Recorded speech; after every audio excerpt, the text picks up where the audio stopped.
Hello. Welcome to the video. In this video, I'm gonna give you like 7 tips for online teachers. This is from my experience, as always.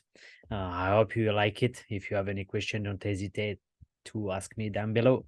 But before we start, please go get my free course on productivity. This is my way of get things done, and this is very important. Honestly, if you do that, you will see a big change. I think I create something that is like very useful. That's what I do, and I really recommend you to get it. That's it. So let's start with the first tip. Tip number one: create a clear structure. So what I mean by that? So you need to create a clear structure for each student. So exactly what I mean by that is like you're not only teaching a language or something, but you have to teach a result. You have to teach something that they're gonna get at the end. So when you have a new student, so your job during the trial lesson is to know where the student want to go, and you have to be the guide to help. So you need a structure. So let's say your student is a complete beginner, but he wants within 3 months to have like a small conversation. So that's your job to give a structure and to see all the time, okay, now we did that, to explain why we do that. I hope you understand. This is very important, because if you do that, first, the student want to come back all the time. They know they are making progress, they like it, and it's like it's not random. It's important for them to see what you're doing good, and that you are very organized, which is very important for students. So please, each student, you have to create a clear structure. Okay. So next tip, use interactive tools. So I made a mini video about that, but I really recommend you to use as much as you can. You have to find a good video system. For me, I'm using Zoom, I'm using Canva. I always do like a nice PowerPoint. I'm using game as well. For example, I like to use Scout learning app. There's many things that I'm using, and you should do the same.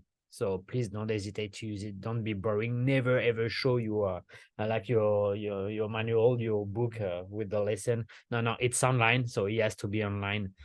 So you have to use interactive tool, everything. Uh, I know, like back in the day, we used to have a whiteboard and write on it and show it, but now you have a whiteboard everywhere online. So use it. It's amazing. So you have to. This is a new world, the new era of online teaching. So some things that you have to do. Okay. So the next tip: establish regular communication. For this one, it's a bit up to you, but for me, I really think it's important.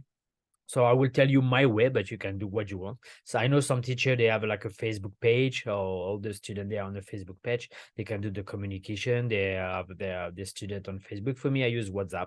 I think it's easier. I think WhatsApp is everywhere. And according to my like a perfect student, my ideal student, let's say in an English speaker who live in a certain country, so they all have WhatsApp. And I don't do like a group. I do like one-on-one communication with each student. First, it's easier. If anything happen, it's quicker. Say sorry, something happened, I cannot have the class, or I'll be late. And if I have something to say, I go straight to WhatsApp. It's way easier. Of course, I don't spam my student. I never call them. They have a life, but I just send a message once in a while when it's needed. That's pretty much it. So you have to find the channel that you want to communicate with your student, but please do so, is very important. Okay. Tips number 4: provide timely feedback. This one is a big one. I made a few videos about that, and on my paid course, I have a very long detailed video about that. But what I'm gonna say is like there is 2 ways to give feedback.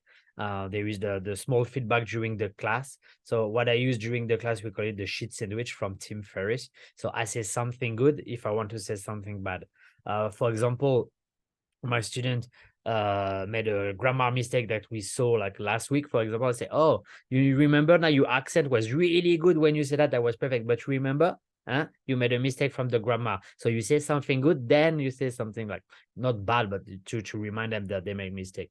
Because if you just like break them straight away and say, hey, no, you don't remember we did that last week, it's not good at all. You're a teacher, so make a big smile on your face and do and say that. Use the shit sandwich, and it's an amazing way to give feedback. And after the feedback, like long-term feedback, sometimes you will see your student, it seems that they lost motivation.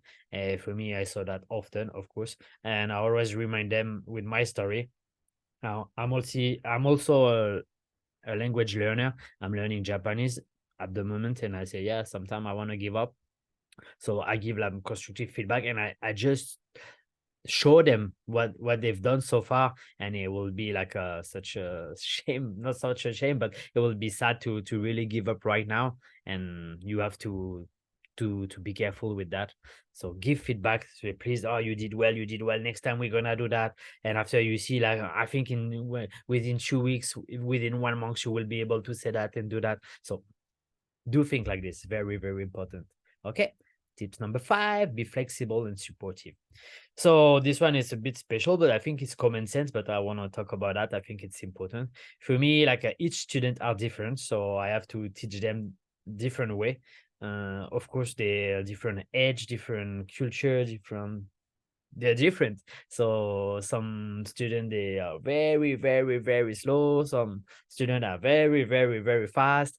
Some are just normal. Some just they have a problem with grammar. Some have some problem with pronunciation. It's really depend on the person. So you have to be flexible and very supportive all the time. You cannot say anything bad to a student. You cannot take anything personally. Life goes on. Sometimes we all have problem, and it's hard for them. And of course, when you tell your mind, okay, well, this student is very slow, but this student is very fast, but they don't know each other, so they don't know, they have nothing to compare with. They just have to fight against themselves, and you have to be the guide and help them, and that's all it is. So continue. Number 6, tips number 6, self-directed teaching. That's something that I do. I really highly recommend to do it, but it's up to you. For me, like all my students, after a while, we start to know them. I know what they like, and I just once in a while, I just create a specific content for them. Lastly, I have a student who love Japan, so I made a really special class for Japan. It depends. I have a student who love football, so I do something about football. I try to adapt, and now today with ChatGPT, it's really easy to do something. I made a lesson about that. I really recommend you to go check it out. My ChatGPT, make a 10-minute make beautiful lesson in 10 minutes with ChatGPT. It's amazing. So please go check it out, and you'll see. Please, so once in a while, just do that for your student. If you know they like, I don't know, they like skiing, so do a lesson about skiing. Why not? And it's very fun, and they're gonna learn the vocabulary about something they are passionate. So that's a win-win. Okay. So the last tip of today: never stop learning. I won't stress it enough. Even in my paid course that you can find on Udemy, uh, I always say that you have to keep learning. Like online teaching is like evolving as a, like 6 months ago we didn't heard about like ChatGPT. Today it's a big things. So see, the things are evolving, platform are evolving, you are evolving. So you really need to keep learning, keep learning, keep learning. Be a student for life, and you will remain an online teacher for a long time. And I also recommend you to learn a language if you don't speak another language, because it will really help you to understand the difficulty of learning a language. And you know, sometime, as I said just before in the video, like I'm learning Japanese at the moment, but I can speak like few languages already. But it's actually very, very hard, and I decided to challenge my mind to learn not the most efficient way for myself, just in order to challenge my mind. And I always relate to my students, say, okay, it's hard, but you don't give up. You will see, like learning a language is so rewarding. So please don't give up. You will see. And I explain, they feel me, because I say, nah, I'm struggling. I'm struggling so hard every single day, but I do it anyway because that's what I do. And that's it. So never ever stop learning. You're a teacher, but you're also a student for life. I hope you enjoyed the video. It was a long one. If you have anything that you want to add, don't hesitate to write down below. Thank you for watching. Please share, like, subscribe, and I'll see you in the next video. Have a fantastic day. Bye bye.